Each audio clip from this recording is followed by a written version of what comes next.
Hey guys, welcome back to my YouTube channel. Today I'm going to be showing you guys what is on my iPhone.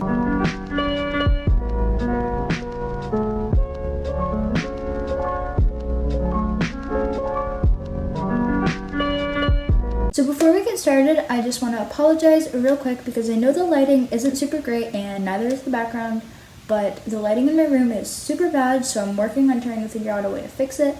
But for right now, I'm sitting in front of the window, and obviously this is what's behind the window, so this is what we get to have in our background. So I apologize if it's distracting having my desk and backpack and whatnot in the background, but that's just how we're gonna have to do it for today. First up, obviously, is the type of phone that I have. I have the iPhone SE 2020 version, which came out last year.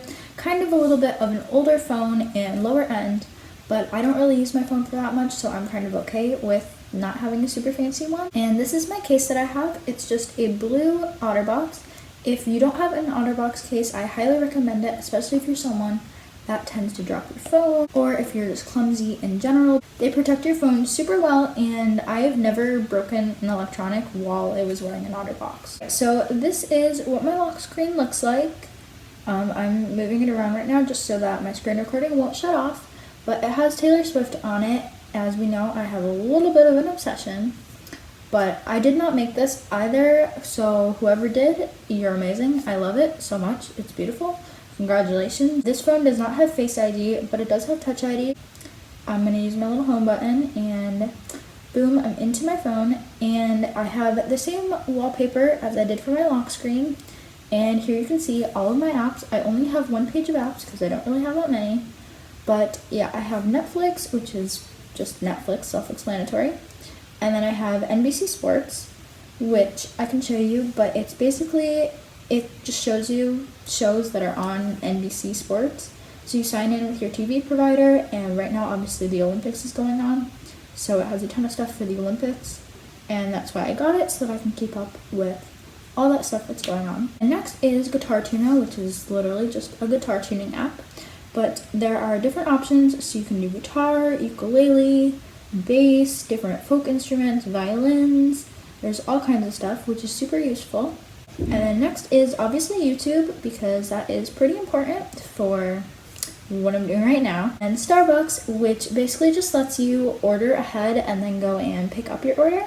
And it also gives you rewards for the amounts of money you spend, and then those rewards can get you things like free cake pops, free drinks, whatever. Next up is phone, because obviously you need to be able to call people with your phone. This app, which is called Like a Dino, it's super cute. It's basically just this little dinosaur that like you play, and then it has cute little music, but you just play and then his neck gets longer. Next up is Duolingo, which if you don't know what Duolingo is, it's basically a language learning app. So right now I'm learning Spanish. Yeah, these are all of the ones. There's literally, oh, and there's even more. It's really useful. It helps a lot with school, being able to understand stuff better. And I do it every single day, and it's really helped me.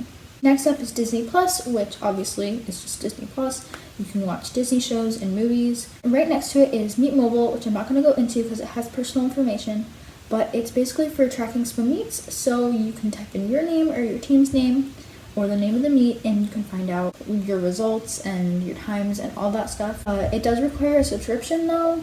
Oh, I forgot to mention on Duolingo, I do have Duolingo Plus, which isn't that expensive. If you're actually going to use the app, I do recommend getting it because it makes it a lot easier. But back to Meet Mobile.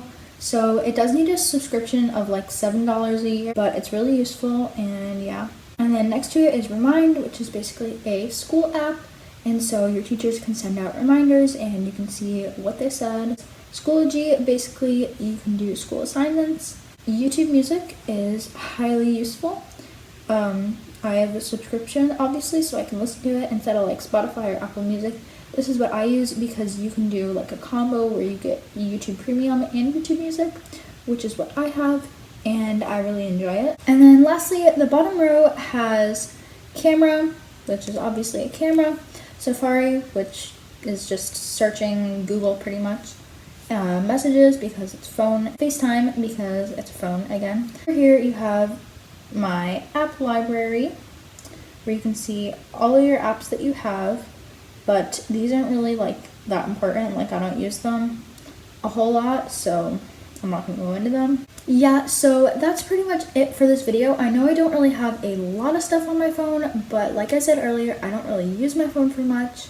I don't really like playing video games and all that. I don't do social media. Basic, pretty boring, but maybe it gives you some ideas for how to organize or different apps that you can get to help you out. But yeah, if you enjoyed it, which I hope you did, please make sure to give a thumbs up and subscribe if you aren't already, because I upload videos every single Thursday. And leave a comment down below of what kinds of videos you'd like to see from me in the future. And I'll see you guys next time.